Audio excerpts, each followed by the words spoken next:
அடித்தாயே அடித்தாயே அடித்தாயே. பாட்டா சொல்லி கொடுக்குறீங்க. அடித்தாயே அடித்தாயே. யாராவது தாயார போட்டு அடிப்பாங்களா? ஏன் சார் கிண்டலா பண்றீங்க? பேசாமங்க சார். நீ பாட்டு காஞ்சனா. அடித்தாயே யசோதா உந்தல் அடி யசோதா அடி யசோதா அடி யசோதா. இது நல்லா இருக்கு. அடி யசோதா அடி யசோதா அடி சோதா. சோதா பையில 3 தடவை அடிக்கணும்னு சொல்றீங்க. இது நல்ல கருத்து. பேசாம மாட்டீங்க? இருப்பேன். இருங்க. பாலன் என்று தாவி அணைத்தேன் தாவி அணைத்தேன் தாவி அணைத்தேன். எத்தனை தாவி தாவி அணைப்பீங்க? அப்புறம் என்ன நடந்தது?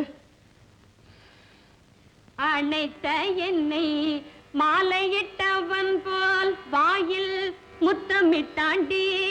அடப்பாவி, யாரவன்? ரொம்ப துணிச்சல்காரனா இருப்பான் போல் இருக்க. 4 பேர் கேட்க சொன்னால் நானும் மிகவாகுதடி. ஏன் 4 பேர்கிட்ட போய் சொல்றீங்க? பிரைவேட்ல நடக்கிற விஷயம். இதுக்கு எதுக்கு பப்ளிசிட்டி? எங்க 2 பேர்கிட்ட சொன்னதே தப்பு தெரியுமா? கடவுளே. காஞ்சனா, வேற பாட்டுக்காவது போவோம்மா. தம்புராவை போடு. போடாத. எவன் அப்பா விட்டு சொத்து உடைஞ்சு போயிடாது. 150 ரூபாய் கொடுத்து வாங்கியிருக்கேன். உங்க வீட்டுல தம்புரா இருந்தா கொண்டு போய் போடுங்க. அம்மா, தம்புராவை மீட்டு.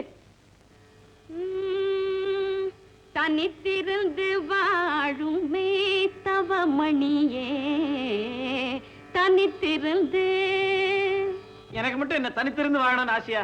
என் தங்கச்சி கூட எவ்வளவோ சொல்லுது, ஒரு கல்யாணத்தை பண்ணிக்கன்னா கல்யாணத்தை பண்ணிக்கன்னு. எனக்கு தான் இத்தனை நாள் எந்த பொண்ணை பார்த்தாலும் பிடிக்காமலே இருந்தது.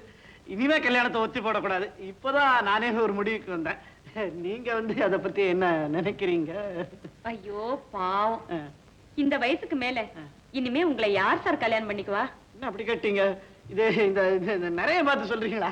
இதெல்லாம் இது இந்த பித்த நரை. நீ பாடமா. ஏன் படைத்தாய் சிவனே இந்த ஜென்மத்தை ஏன் படைத்தாய் சிவனே. இப்போ சந்தர்ப்பம் சரியா இல்ல, நான் அப்புறம் வரேன். டீச்சர், நீங்க ரொம்ப நல்லா பாடுறீங்க. ஏன் அண்ணா இது போயிட்டாரு? அதுவா, என் சங்கீதத்துக்கு எப்பவுமே அப்படி ஒரு ராசி. உனக்கு அதே மாதிரி சொல்லி கொடுக்குறேன்.